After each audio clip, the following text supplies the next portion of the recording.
तो हम लोग क्या करते हैं, स्नेल्स लॉ का एक बड़ा फॉर्म पढ़ते हैं।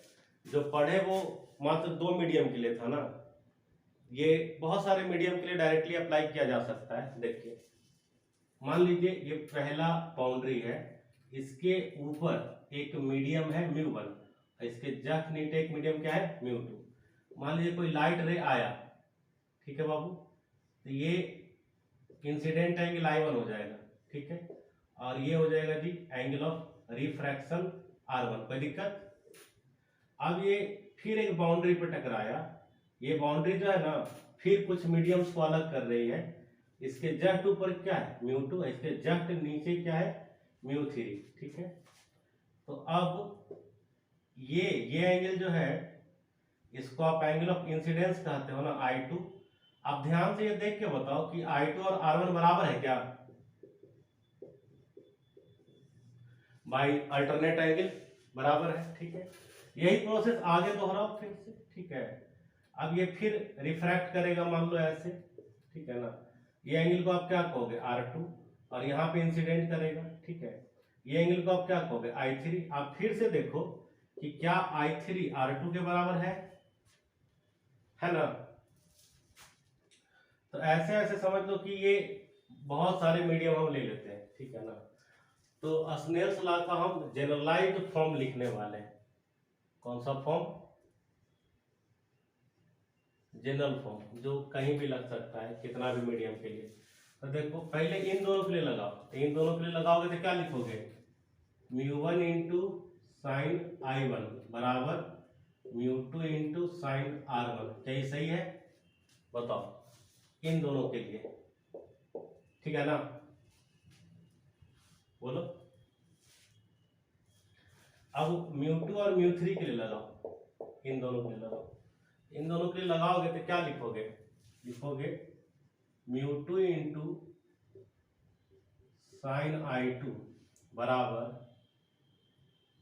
μ3 इंटू साइन R2। लग जाएगा, देख लो, बताओ। अब यहां पर ये देखना है कि I2 और R1 बराबर है ना, बताना, बोलो जल्दी। ये R1 और ये I2 है ना बराबर। तो इसको, इस वाले को हम ऐसे लिख रहे हैं μ2 इंटू साइन I2, तो इसको हम ऐसे ही छोड़ दे रहे हैं, ठीक है। यहाँ पर एक्चुअली हम चेंज कर लेते हैं। यहाँ पर अगर हम चेंज करेंगे तो जहाँ पर R1 है उस जगह पर हम I2 लिख दे रहे हैं, ठीक है। फिर इस वाले में देखना μ2 इंटू साइन I2 है, इसको ऐसे ही रहने देते हैं। जहां पर R2 है वहां पर क्या हम I3 लिख दें? देखो तो ये R2 के जगह पे हम I3 लिख दे रहे हैं, यहाँ बगल में लिख भी दे रहे हैं। इसका कारण अब तुम्हें दिख रहा है कि μ1 इंटू साइन I1 बराबर कितना है μ2 इंटू साइन I2, और μ2 इंटू साइन I2 बराबर है क्या μ3 इंटू साइन I3, यानी कि म्यू इंटू साइन I बराबर क्या है, कांस्टेंट है। देख लो ध्यान से, इसको चाहे 75,000 बार लिख दो, μ1 into sine I1, μ2 into sine I2, μ3 into sine I3, आगे वैसे ही बढ़ते चल जाओ, बढ़ते चल जाओ, बढ़ते चल जाओ, ठीक है। स्नेल्स लॉ कभी फेल करता भी है? बताइए, कब करता है?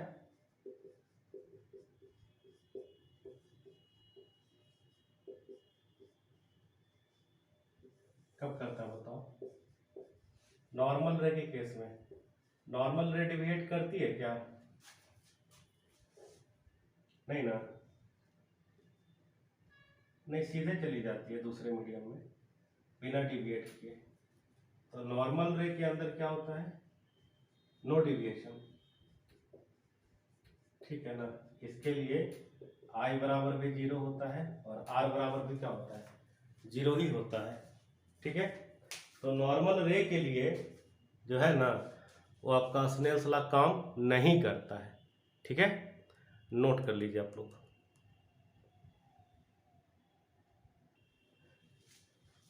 अब अगला टॉपिक है रिफ्रैक्शन एट स्फेरिकल सरफेस। देखिए, आप लोग को मिरर पढ़ाते वक्त भी हम बोले थे ना, स्मॉल अपर्चर लेने के लिए और पैरेक्सियल रे लेने के लिए, याद है?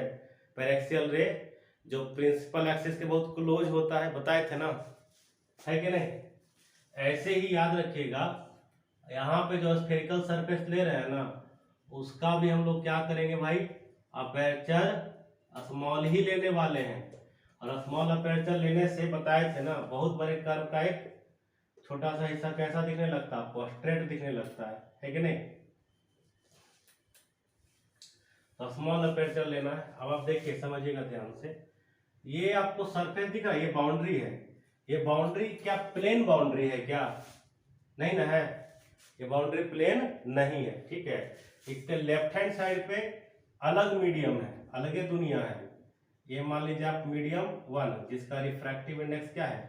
μ1। और इस सरफेस के दूसरी तरफ एक अलग ही दुनिया बसा हुआ है, ठीक है ना, जो कि क्या है? मीडियम 2, जिसका रिफ्रैक्टिव इंडेक्स क्या है? μ2। आप मान लीजिए कि ये क्या है? रेयरर, और आप मान लीजिए कि ये क्या है? डेंसर, ठीक है। ये मिडिल पॉइंट आपको याद होना चाहिए, इसको हम ऑप्टिकल सेंटर बोलेंगे। यहाँ पर इसको हम लोग क्या बोलेंगे? ऑप्टिकल सेंटर, ठीक। ये सोचिए, इसका कर्वेचर कंप्लीट कहाँ होता होगा?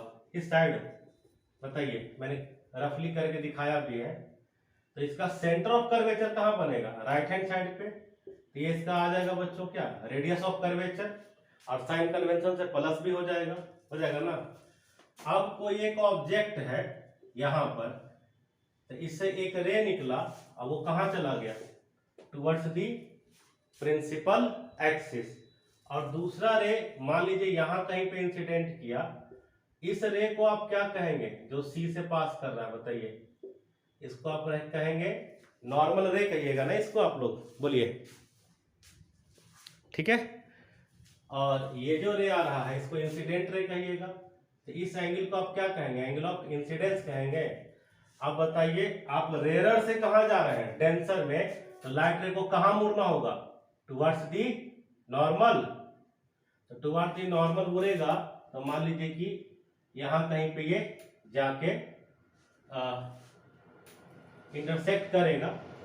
मान लीजिए यहां पे इंटरसेक्ट किया, तो जहां पर दो रे रिफ्रैक्शन के बाद मिलेगा, वहां पर इमेज का फॉर्मेशन होगा। देखिए, इमेज बन गया, ठीक है। अगर ये इमेज बन गया, तो इसके डिस्टेंस को आप क्या कहिएगा? v कहिएगा। और ये ऑब्जेक्ट है, तो इसके डिस्टेंस को आप क्या कहिएगा? u कहिएगा। फ्रॉम साइन कन्वेंशन ये माइनस है, ये प्लस है, और ये भी क्या होगा? प्लस होगा। कोई दिक्कत यहां तक? ये जो एंगल है, ये रिफ्रैक्टेड रे बना रहा है नॉर्मल के साथ, इसको हम एंगल ऑफ रिफ्रैक्शन कह सकते हैं। बताइए,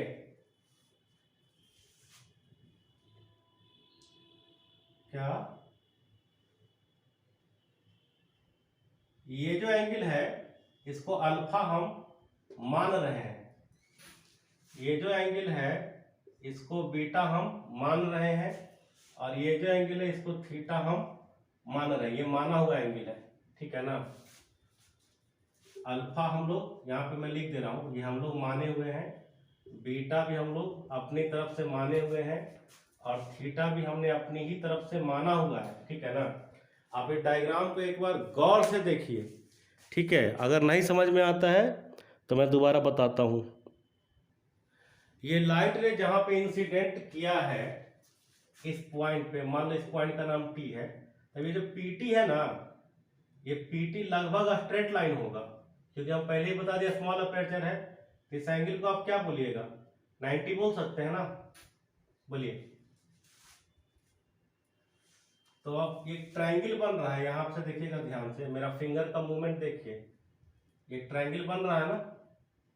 इस ट्रायंगल के लिए क्या आप लिख सकते हैं कि I बराबर है अल्फा प्लस बीटा, बोलिए, है ना, आई बराबर है अल्फा प्लस बीटा। अब मेरे फिंगर का मूवमेंट फिर से देखिएगा, देखिए ऐसे गए, ऐसे गए, फिर इधर गए, ये ट्रायंगल दिख रहा है आपको, बताइए, इस ट्रायंगल के अंदर आर और थीटा इंटीरियर एंगल है और बीटा क्या है, बाहर का एंगल है। तो आप लिख सकते हैं R plus theta is equal to beta, यानी आर इज इक्वल टू कितना आ जाएगा, बीटा माइनस थीटा। ये दो इंफॉर्मेशन अपने कॉपी में नोट कर लीजिए, ये दोनों जिसको हम बॉक्स में घेरे हैं ना, उसको नोट कीजिए अभी आप लोग।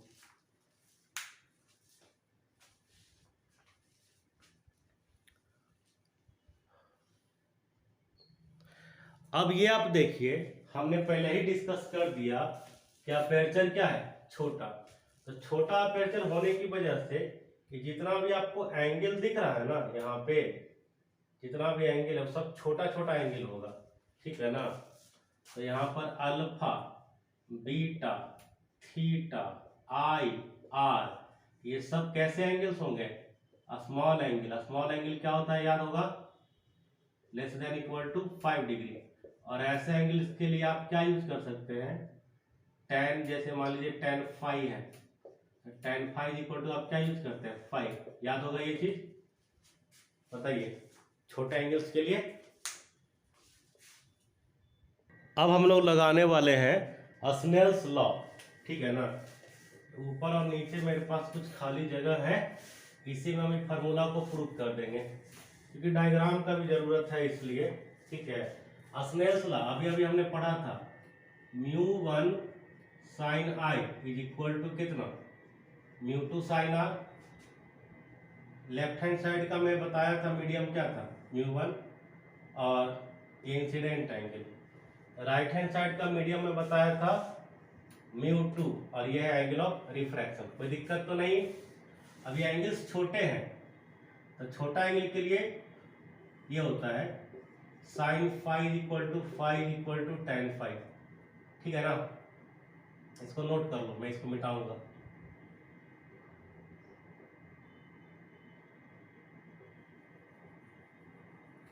तो ये देखो, इसको लिख सकते हो μ1 इंटू वाई, इसको लिख सकते हो μ2 इंटू आर, ठीक है। अब देखो आई बराबर क्या है, अल्फा प्लस बीटा, और आर बराबर कितना है, देखो बीटा माइनस थीटा, ठीक है। अब यहां से देखना चालू करो अल्फा, तो tan अल्फा क्या हो जाएगा, परपेंडिकुलर बाई बेस। तो मैं लिख रहा हूं यहां से अल्फा का वैल्यू, अल्फा मतलब tan अल्फा, तो परपेंडिकुलर बाई बेस, ये आ जाएगा PT बाई PO, ठीक है। फिर देखो बीटा, ये बीटा है, तो tan बीटा आ जाएगा परपेंडिकुलर बाई बेस, ये आ जाएगा PT बाई PC।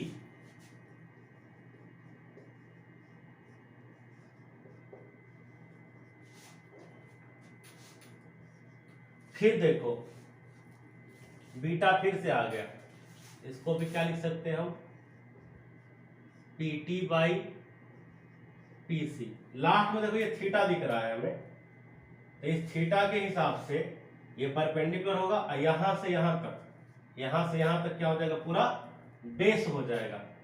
तो याद आएगा बच्चों, PT अपॉन PI,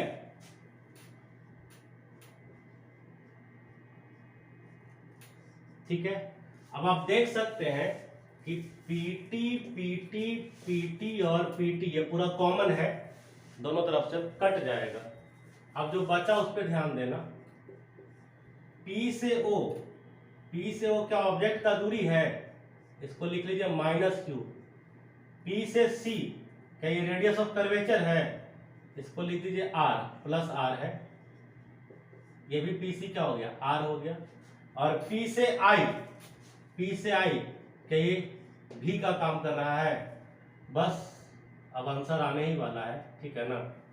यहां से इसको मल्टीप्लाई अगर करोगे, मैं यहां पे लिख दे रहा हूं, इन दोनों को मल्टीप्लाई करोगे तो आ जाएगा -μ1 बाई यू। इससे इसको मल्टीप्लाई करोगे तो आ जाएगा μ1 बाई आर, इसको इससे मल्टीप्लाई करोगे तो आ जाएगा μ2 बाई आर, इसको इससे मल्टीप्लाई करेंगे तो आ जाएगा माइनस μ2 बाई वी। अब एक स्टेप में हमारा आंसर आने वाला है, ठीक है। मैं इसको नीचे लिख देता हूँ आंसर को, ठीक है, या एक काम करता हूँ इधर ही लिख देता हूँ, यहीं पे आंसर लिख देता हूँ, इस जगह पे सामने सामने रहेगा। अभी क्या करो आप, u और v इसको एक साथ रखो और आर को एक साथ रखो, ठीक है ना। तो इधर आ जाएगा तो क्या आ जाएगा, ये μ2 by V minus μ1 by U is equal to, ये इधर चला गया, μ2 by R minus μ1 by R common ले लो, ये आ जाएगा, इसी में लिख देते हैं ना, आर कॉमन ले लो, आ गया ये आंसर। यही है मेन फार्मूला, ठीक है ना, यही मेन फार्मूला है किसके लिए, for refraction at spherical surface, ठीक है बच्चों, नोट कर लो। ये बोर्ड में डिराइव करने के लिए भी कुछ वो करेगा, साथ ही साथ इस पर न्यूमेरिकल भी बहुत सारा होता है, नोट कर लो।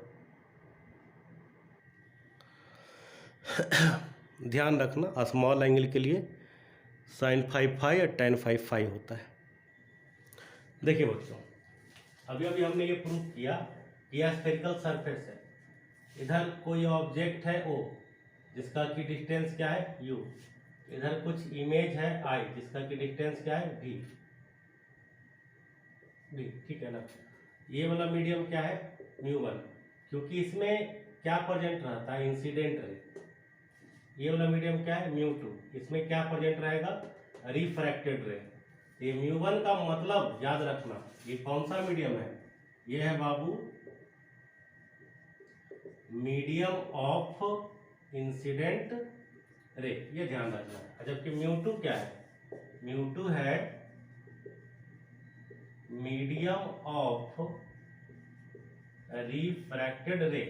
एग्जाम्पल के लिए हम क्या करते हैं, आपको रे डायग्राम एक बार फिर से दिखा देते हैं, ठीक है ना। ऐसे कोई एक रे आया था और ये फिर यहाँ पे जाके इंटरसेक्ट कर गया, ये दोनों इंसिडेंट रे है और ये दोनों क्या है, रिफ्रैक्टेड रे है, ठीक है ना।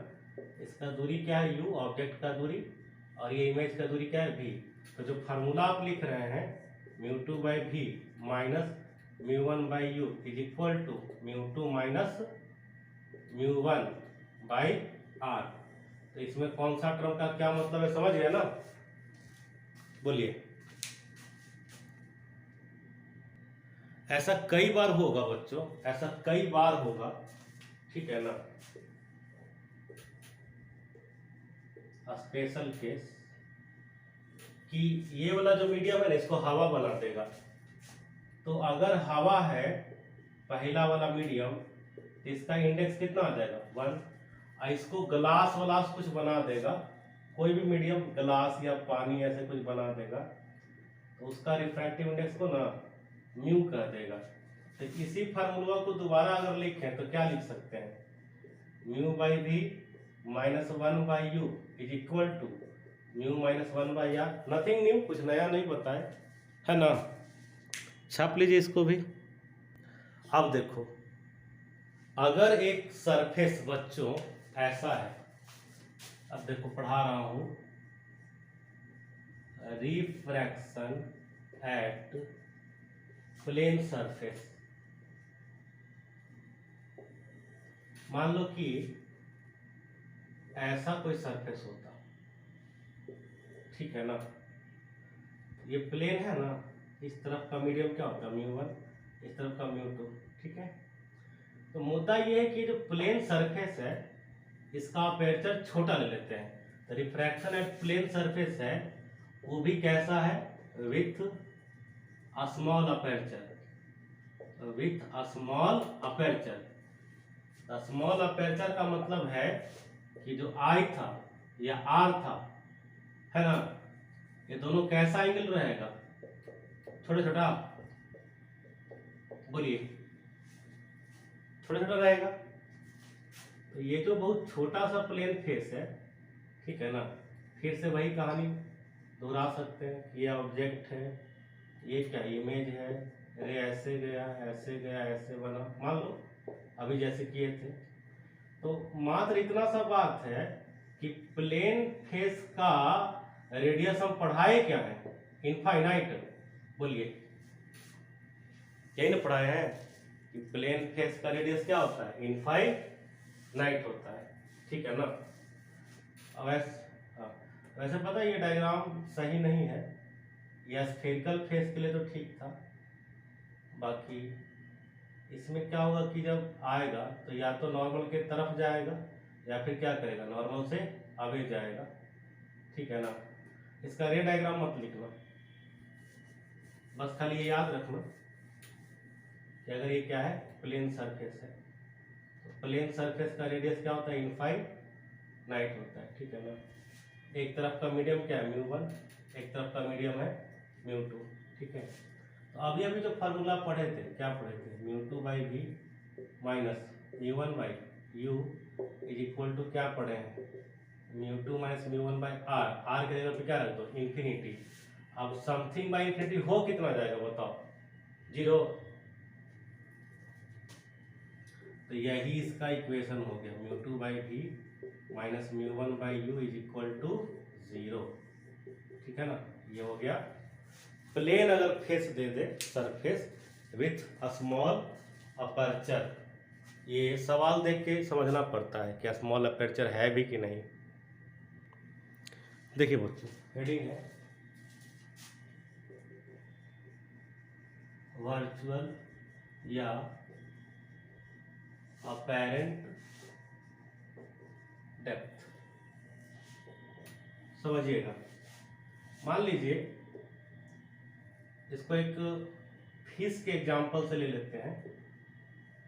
सपोज ये कोई डेंसर मीडियम है, ये क्या है बच्चों, कोई डेंसर मीडियम है, ठीक है। और ये इसको सेपरेट करने वाला क्या है, बाउंड्री, ठीक है। तो इसके ऊपर का जो मीडियम है ना, ऊपर का मीडियम क्या ले लीजिए आप, रेयर। और ये जो मीडियम आपको दिख रहा है, इसको आप क्या ले लीजिए, डेंसर, ठीक है। अब मान लीजिए कि कोई ऑब्जेक्ट है जो कहीं यहां पर है, यहाँ ये ऑब्जेक्ट है, ठीक है। ऑब्जेक्ट से एक रे निकल रहा है, एकदम नॉर्मल डायरेक्शन में निकल रहा है। ये डिविएट करेगा, ये डिविएट नहीं करेगा, ठीक। दूसरा कोई रे मान लो अगर यहां पे आया है, तो ये क्या करेगा, नॉर्मल से अवे चला जाएगा ना, जाना यहां था, इधर हल्का चला जाएगा, ठीक है। ऐसा होगा, बोलिए। अब इसको आप पीछे शिफ्ट कीजिए, तो जब आप इसको पीछे शिफ्ट करेंगे तो यहां पर देखिए एक वर्चुअल इमेज का फॉर्मेशन होगा इस जगह पे। तो जब हम बाहर से देखते हैं ना बेसिकली, तो हमें ये नहीं बल्कि ये दिखाई देता है।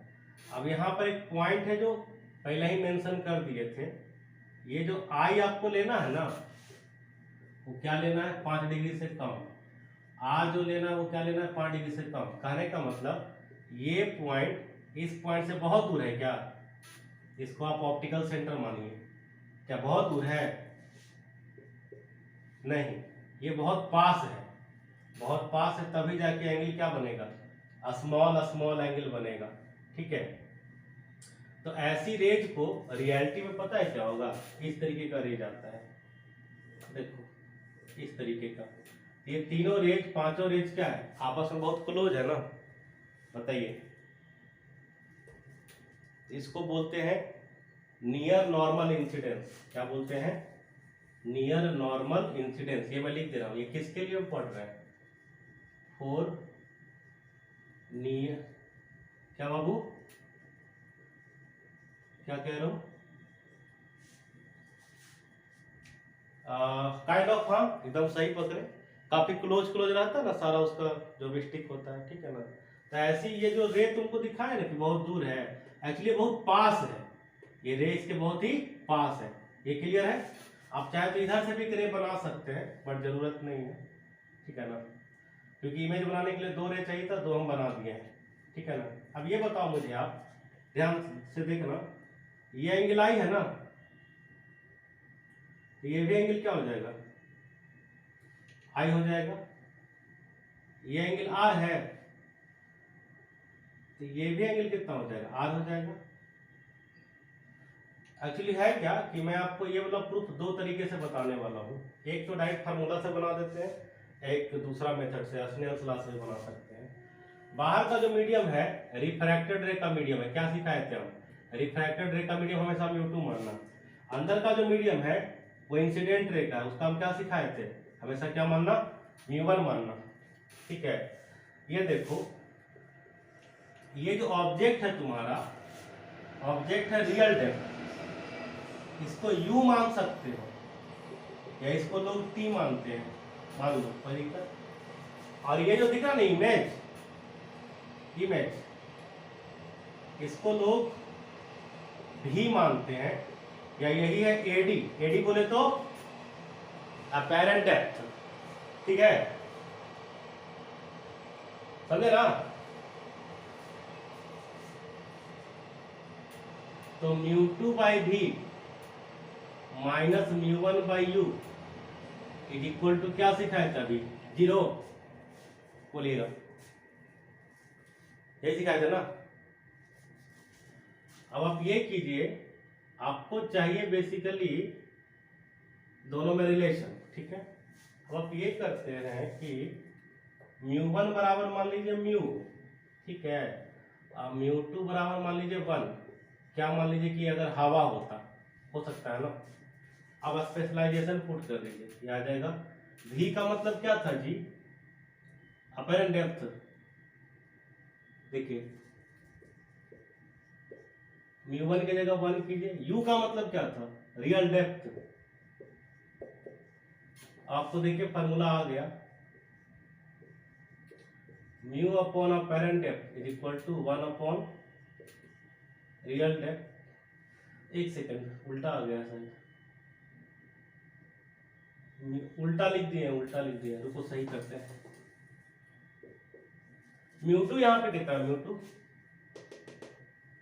1 है, हाँ। अब ही का मतलब अपैरेंट डेप्थ है। अब μ1 आपका है, ये है म्यू, और ऑब्जेक्ट का डिस्टेंस क्या है, रियल डेप्थ है। अब देखो आ गया सही, ठीक है ना। इसको आप राइट साइड भेज दो, तो 1 by apparent depth is equal to है म्यू बाय रियल डेप्थ। इसलिए बच्चों म्यू इज इक्वल टू क्या आ गया, real depth by apparent depth. यही फार्मूला होता है, शायद आप लोग पढ़े हो मे बी,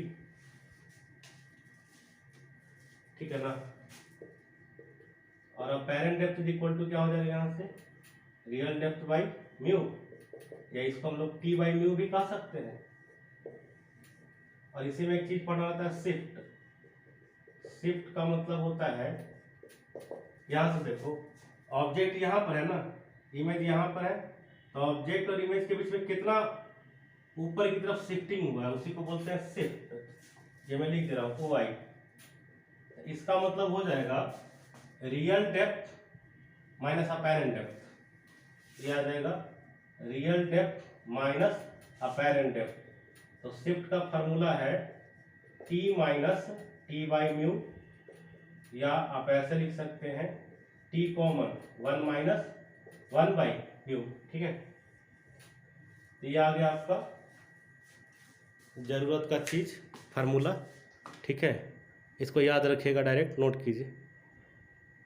और कभी भूल गए तो डिराइव करना बहुत आसान भी है।